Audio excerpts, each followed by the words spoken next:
Jampot TV's Love, Sex, and Relationship Part 2 with Stephan Labossiere starts now. What do you think about men who cheat? I mean, like, what, just in general, just a random. Well, what is I mean, you're a love doctor, basically, and what are some reasons men say they cheat? Like the top 5 reasons why men say they cheat. I don't know if it's 5 I can come up with, Okay. but I'm gonna give you 3 reasons. All right. First thing is they were never serious about the relationship to begin with. All right. That woman is just a placeholder. She's a rental, so to speak. He's just getting benefits from her in the meantime. He's not really into her, but he figures I have to give her this whole boyfriend, girlfriend package to make her feel comfortable and for her to be okay with giving me all these benefits. But I'm not really serious about her. I know I will never marry her. I don't want to be with her. So when other women come around, I'm still going to jump on those opportunities. All right? Then there's the guy who simply, I want to say he wasn't ready. He just had not matured. He just hasn't gotten it out of his system, whether it's through a maturation process where he realizes he doesn't need to be sleeping with multiple women, or if it's just from a simple fact of I've been there, done that, I don't need to be risking a genuine relationship for these quick little moments of pleasure. But bottom line is, if a man has not matured in that way, he can get lured away by any woman. Because the reality is, for some men, it's about opportunity. And if the opportunity presents itself, they're going to jump on it.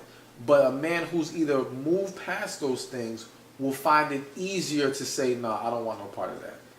You know, so sometimes it's just a matter of maturity and not evolving to a place where they are truly ready for a real relationship.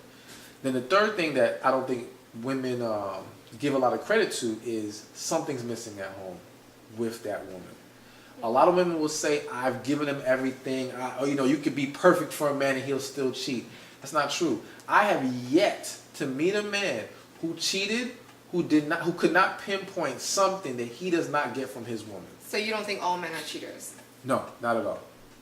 Not at all. I know plenty of men who, again, these are men who come to me as clients and even friends who have every reason in their mind or to another person to cheat, who have every opportunity to take if they wanted, and they have not.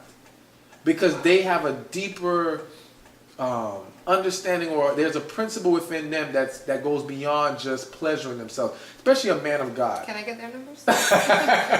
Well, one's already married. Oh, okay. Actually a couple are married. But they understand that it's, when you're someone who's spiritual, who's truly spiritual, because there's people who say I believe in God, and there's other people who actually are walking with God, who are trying to embrace a different way of living.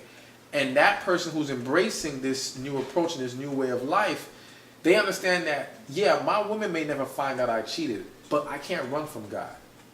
He knows what I did wrong. So there's a greater conflict there as far as allowing themselves to cross that line. You see? And also just some men realize, listen, it's not worth it. In reality, when you've had enough experience or when you've lived enough of a life, you realize that these moments of pleasure aren't always worth it. But again, it also has a lot to do with what void is being created at the home. If the woman is truly all that the man needs and is continuously, consistently that woman, he is not likely to go anywhere. Because a lot of men don't have the energy to be trying to go around the different women. But if you're not gonna, let's say, and I don't want to get too graphic, but let's say you don't give oral and he loves oral. Yes, that opens the door to the possibility. That might seem petty to some people, but if that was something important to him, like there was a story the other day where this man got married, and before he got married, the wife promised him that after they got married, she would give him oral, and after 10 years, she would consider a threesome. Is that something we should talk about, like, in the first couple of dates, whether we do oral or not? Because I can't see that being a deal breaker. No, I don't think it needs to be in the first couple of dates, but I do think that before a serious relationship is going to be entertained, I think, again, if you're truly wholeheartedly against it, yes, you need to discuss it. Because, I'm sorry, there are a lot of men who will take great issue with a woman who does not give oral sex. Period. I believe it. You know, it's the same thing. There's some women who, I mean, well, women are more likely to overlook it, but women are more likely to overlook a lot of flaws in order to be in a relationship. But they're not going to be happy with it, and they're likely to step out as well if that man is not going to do that for them. How do I tell my man that he's not pleasing me?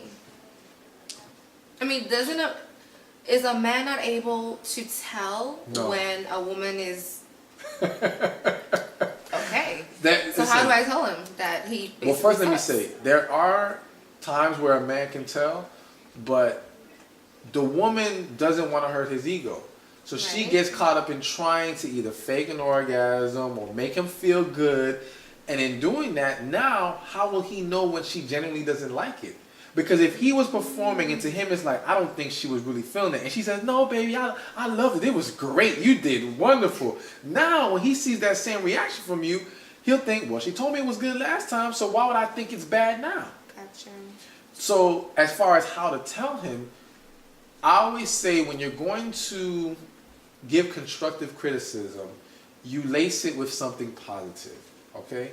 So you say, listen, I enjoy that you do this, but I think we could do more of this, you know, or we can improve this. So basically say that, you know, explain how you are enjoying what he does give you, but here's where we can make it even better.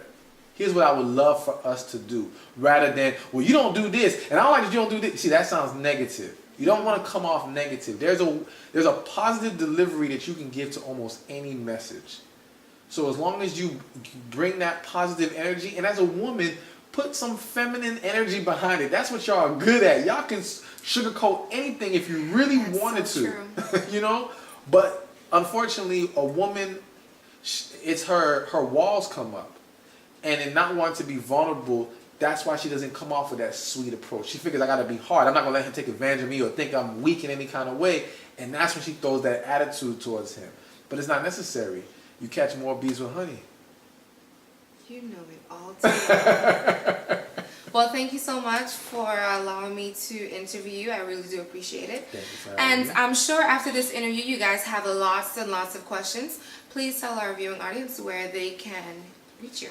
You can find me on my site, www.stephanspeaks.com. That's STEPHAN speaks.com. You can also find me on Twitter at Stephan Speaks. Facebook, you can find me. I'm all over the internet. So, and don't forget my book, How to Get a Woman to Have Sex with You if You're Her Husband. For this book and others written by Stephan Labossiere, visit Amazon.com or your local Barnes & Nobles. If you have a topic or someone you'd like to see on the show, email us at jampodtv@gmail.com or send us a tweet at jampodtv. Thank you for watching.